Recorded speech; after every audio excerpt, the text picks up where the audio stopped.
ठीक है। तो अब आपको ऑब्वियस सी बात है, जितने भी बच्चे हैं, मैं आपको स्टार्टिंग से बोल रहा था कि टेस्ट का टारगेट लेके नो बैकलॉग तक आइए, ठीक है। अब देखो मैं आपको पहले ही बता रहा हूं, जब आपके 4 लेक्चर्स पर डे स्टार्ट होंगे तो आप सभी लोगों को यह बात पता है बेटा, मेरा थोड़ा सा तबियत खराब है, कुछ बच्चों को लग रहा है मैं सीरियस हूं, सीरियस नहीं, थोड़ी सी तबियत खराब है बस, और कुछ नहीं है, ठीक है। जब आपके 4 लेक्चर्स पर डे होंगे ना बेटा, तो आपके पास प्रॉब्लम्स क्या आने वाली हैं, आप सभी लोगों को यह बात पता है कि प्रॉब्लम्स ये है कि हमारे पास टाइम का क्रंच आएगा, टाइम क्रंच हमारे पास होगा, कि हमारे पास कम से कम समय मिल रहा है सर, रिवीजन करने का समय हमारे पास कम होगा, यस सर, हमारे पास प्रैक्टिस करने का हमारे पास समय कम होगा, यस सर, हमारा बैकलॉग कवर करने का हमें समय नहीं मिलेगा। क्लियर? सारे बच्चे। हाँ, अब कई बच्चे यहां पर हैं कि अब रिवीजन कैसे होएगा सर, अब प्रैक्टिस कैसे होएगी, इन सभी का ये है नो टाइम वेस्ट। बेटा देखो मैं खुद अपने टाइम पर ड्रॉपर रहा हूं और मैं आपको बता रहा हूं, अब आप अगर 13-14 घंटा पढ़ना स्टार्ट करेंगे तो ये पॉसिबल है, अदरवाइज नहीं है। अब बाहर की दुनिया अगर सुनेगी वो कहेगी ये कैसा मास्टर है जो बच्चों को कह रहा है कि भाई 24 घंटे में से 13-14 घंटे पढ़ना पड़ेगा, ठीक है, ये तो पागल मास्टर है। दिस इज द रिक्वायरमेंट, ठीक है। अभी तक आप लोग देखा जाए तो उतना शायद नहीं पढ़ रहे होंगे, बट यहां के बाद 2-3 महीने की ये विगरस स्टडी, आप किसी भी कॉम्पिटिटिव एग्जाम की बात करें, एग्जाम से पहले इतनी स्टडी डिमांड करती है, हमारे देश में इतना कंपटीशन है, ठीक है। तो अब कुछ बच्चे जो करना चाहते हैं, देखो कोई कंपल्शन नहीं है, मैं आपको बता रहा हूं कि इसका सोल्यूशन क्या है, कि अगर आपके देखा जाए तो 7 to 8 आवर्स तो आपके यहां पर चले जाएंगे लेक्चर्स में, और अब आपको बहुत हाईली अटेंटिव रहना पड़ेगा। आप हल्का सा भी ये नहीं सोच सकते, भाई ध्यान से सुनना बेटा सारे बच्चे, हम लोग आज टॉपिक स्टार्ट करेंगे, लेकिन मैं आपको पहले ही समझा रहा हूं 10-15 दिन के बाद हो सकता है कहानी बदलेगी अब आपकी, ठीक है। तो मैं आपको पहली कोशिश कर रहा हूं सारे सीरियस हो जाए, ये 10-15 दिन आप जितना कोशिश कर सकते हैं अपने बैकलॉग को कवर करने में, रिवीजन को कवर करने में, प्रैक्टिस करने में, डू इट। क्योंकि इसके बाद अगर आप देखें सितंबर का मिड, अक्टूबर, नवंबर, दिसंबर, 2-3 महीना बहुत विग्रस होता है, ठीक है। अब क्या है कि आप क्लास में ही फुल अटेंशन के साथ काम करेंगे। जो बच्चे इधर उधर क्लास चल रही होती है और इधर उधर चैट कर रहे होते हैं, ऑब्वियस सी बात है, जब मैं कोई भी टीचर कोई बात कर रहा हूं और तू चैट कर रहा है तो तेरा फोकस नहीं है, ठीक है। तो अब तेरा अगर अटेंशन नहीं है तो जो चीज तू एक बारी में पढ़ सकता था उसको अब मल्टीपल टाइम्स तेरे को देखना पड़ेगा आफ्टर क्लास, तब जाके चीजें समझ आएंगी। अब उसमें हुआ क्या कि जो तेरे पास टाइम जो वैसे ही बहुत लिमिटेड था, तूने उसको मल्टीप्लाई कर दिया, एक ही चीज को पढ़ने के लिए 2 बार 3 बार का समय तू ले रहा है, तो थोड़ी सी दिक्कत हो सकती है। तो मैं आपको बोलूंगा क्लास में बिल्कुल अटेंटिव रहिए, आप अपनी क्लास में कोई भी स्पैमिंग मत करिए, ये मैं सारे सब्जेक्ट्स में बात कर रहा हूं बेटा, कोई भी स्पैमिंग मत करिएगा, अदरवाइज आपका ही समय बर्बाद होगा। यहां से अब रियल डिफरेंस आना स्टार्ट होता है बच्चों के बीच में, जो सीरियस बच्चे होते हैं वो बिल्कुल अंडरग्राउंड होना स्टार्ट हो जाते हैं, आपको पता भी नहीं चलेगा कौन कैसे तैयारी कर रहा है। और अगर आप बाहर निकल के फुदक फुदक के ज्यादा नौटंकी करेंगे बेटा, सारे के सारे छटाई हो जाती है। आपको थोड़ा सा अंडरग्राउंड होना पड़ेगा। जब मैं आपसे क्लास में पूछूं कि बेटा क्या आपको समझ आया, तभी आप चैट करिए, अदरवाइज मत करिए। बिलीव मी, जितने भी सीरियस बच्चे हैं बेटा, देखो हर साल कोई ना कोई बच्चा इस एडवाइस को जो हर टीचर देता है इसको डिस्कार्ड करता है, और फिर एट द एंड उसको कंपटीशन में पता लगता है कि सर क्या कहना चाह रहे थे, ठीक है। जितने भी सीरियस बच्चे हैं आप परेशान मत होइएगा, जिनको ये सुन के बहुत स्ट्रेस सा हो रहा है, बिल्कुल मैं आपको एक बात बोल देता हूं, ये सबके साथ है, ये आपके साथ नहीं है, ठीक है।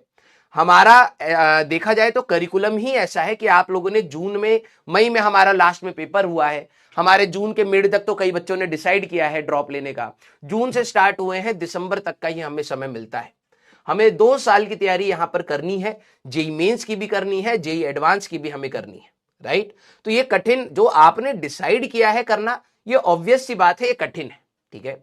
यही चीज अगर आपने 11th एंड 12th में निपटा ली होती साथ में तो काफी आसान होती, लेकिन कोई नहीं, वो तो चीज अब पीछे हो चुकी हैं।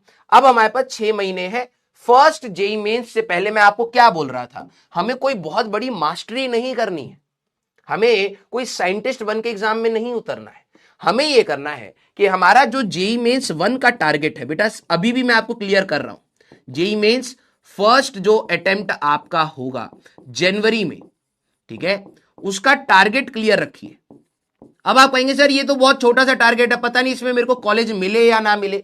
कोई दिक्कत नहीं, लेकिन पहला टारगेट आपको मैं पहली बता रहा हूं, सिलेबस कंप्लीशन।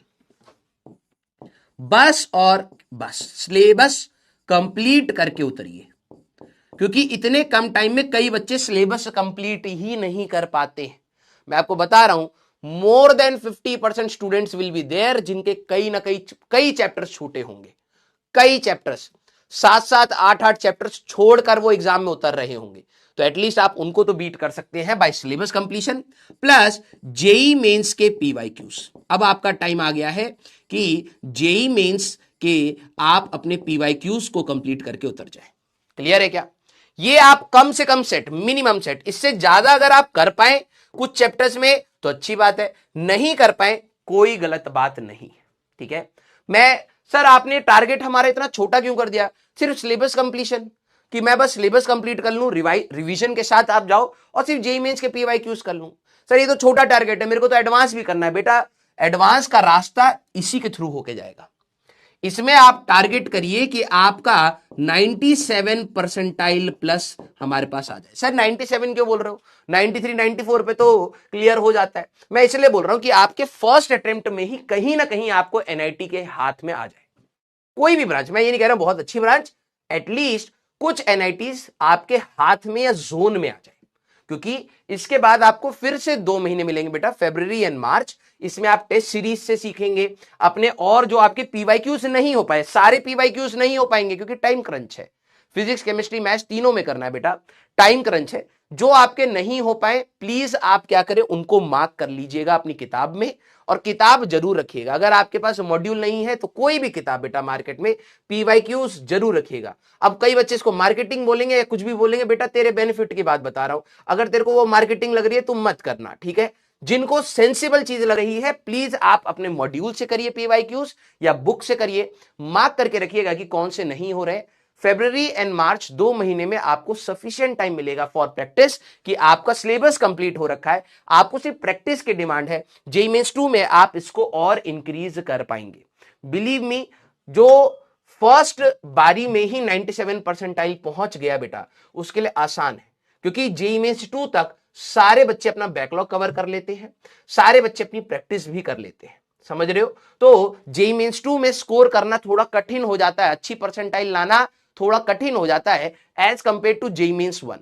तो जो बच्चे चालाक होंगे कि भाई कम टाइम में बहुत ही कम बच्चे मैनेज कर पाते हैं, बच्चे कभी कुछ हो कह रहे हैं, कभी कुछ कह रहे हैं, कभी जबरदस्ती डिमोटिवेट हो रहे हैं, जो चालाक बच्चा होगा वो जेईई मेंस 1 ही फोड़ के क्लियर हो जाएगा कि भाई इसमें तक अपनी पूरी जान लगा दो और जेईई मेंस 1 पकड़ लो। क्योंकि यहां पर बहुत बच्चे अभी गिरेंगे, उनको संभलने के लिए टाइम मिल जाता है जेईई मेंस 2 तक। तो जेईई मेंस 2 में थोड़ा सा कंपटीशन आपको बढ़ा हुआ मिलेगा, जेईई मेंस 1 में ही फोड़ के अपना एनआईटी हाथ में रख लो और सीधे तैयारी करो अपनी एडवांस की। एक स्टेप आगे चलो, क्लियर, एक स्टेप आगे चलो सारे बच्चे। सर 3 साल के पीवाईक्यूज इनफ है? यस। अगर मैं बोलूं क्लास के इलस्ट्रेशन, भाई देखो जितने भी बच्चे जिनको ये डाउट आता है सर मैं पीवाईक्यूज भी कितने करूं, it's all dependent on time, it's all dependent on time बेटा।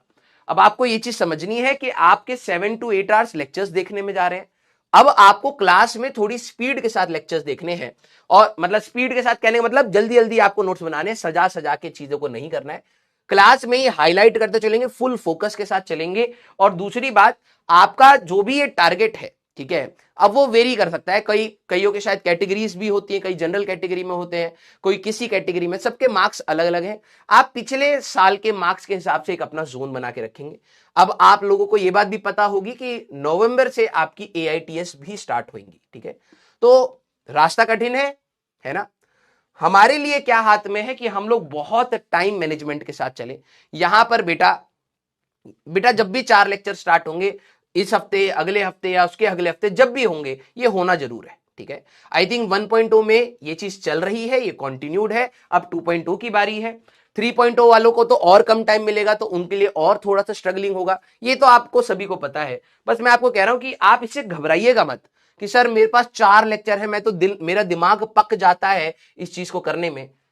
ये चीज सोचिएगा, सारे बच्चों के साथ यही प्रॉब्लम है। हाँ, जो बच्चा यहां पर मैनेज करके निकल गया उसको कम कंपटीशन में ही एक अच्छा एनआईटी मिल सकता है। ठीक है, अगले अटेम्प्ट तक अगर सेकंड अटेम्प्ट की बात करूं तो नो डाउट बहुत सारे बच्चे अच्छा स्कोर करते हैं, तो वहां पर फिर वही है कि आपको कंपटीशन राइज कर जाता है। क्लियर? यस। अब आपका टाइम डिसाइड करेगा बेटा कि आप कितना कर पा रहे हैं। आप लोड लेके मत पड़िएगा। बस मैं आप सभी लोगों से हाथ जोड़ के रिक्वेस्ट कर रहा हूं कि ये कंपटीशन आपको चैलेंजिंग होना चाहिए, आपको पुश करना चाहिए, आप अपने लिमिट्स को क्रॉस करने की हिम्मत रखें। लेकिन अगर आप डिप्रेसिव फील कर रहे हैं तो प्लीज आप अपनी पढ़ाई साइड कर दीजिए, बिकॉज आई डोंट थिंक कि ये कंपटीशन आपको अगर नीचा दिखाने के लिए है या फिर आपको डिप्रेस करने के लिए अगर आपके अंदर ये भावना क्रिएट कर रहा है तो डोंट प्रिपेयर फॉर इट। ठीक है, इसके अलावा भी लाइफ में बहुत कुछ किया जा सकता है, लेकिन हाँ, अगर आप अपने एक लर्निंग एटीट्यूड को इंक्रीज कर रहे हैं, एप्टीट्यूड को इंक्रीज कर रहे हैं, आप अपने आप को पुश कर रहे हैं, कोशिश कर रहे हैं, अगर आप उसको पॉजिटिव एंगल से देख पा रहे हैं, वेरी गुड। ठीक है, क्योंकि लाइफ में कहीं ना कहीं इस एटीट्यूड की रिक्वायरमेंट आपको पड़ती ही पड़ती है। क्लियर है क्या? यस। हाँ, सारे बच्चे प्लीज अब इसको थोड़ा सा सीरियस लेके चलेंगे। मुझे पता है कि यहां से 10 दिन के बाद ये वाली बात कई बच्चे भूल चुके होंगे कि भाई आप किस रास्ते पर हैं। ठीक है, बार बार याद ना दिलाना पड़े। आप में से जितने भी सीरियस बच्चे हैं, मैं आपको पहले ही बता रहा हूं, ना आपके पास और ना हमारे पास यहां पर कोई भी रोने धोने का समय है। ना मैं रो सकता हूं कि भाई मेरे लाइफ में ये चल रहा है बेटा, मैं अभी कुछ नहीं कर पा रहा हूं तो अभी क्लास नहीं हो पाएगी। मेरे पास भी अनटिल ने बहुत डायर सिचुएशन हो, लेकिन तब तक हमारे पास भी कोई ऑप्शन नहीं है, आपके पास भी कोई ऑप्शन नहीं है। तो उस एंगल से आप मत सोचिए कि भाई कि मेरे लिए होगा नहीं होगा। पढ़ना है, समय है, बाउंडेड होके पढ़िए और जितना कर सकते हैं जेईई मेंस 1 से पहले अपना खत्म कर लीजिए। क्लियर? यस। मैं आप सभी लोगों को जिनको ये लग रहा है ना कि ये टाइम कैसे मैनेज होगा, मैं आपके अंदर एक वही बात है, हनुमान जी को भी उनकी शक्ति याद दिलाई गई थी, वैसे ही मैं आपको बता रहा हूं।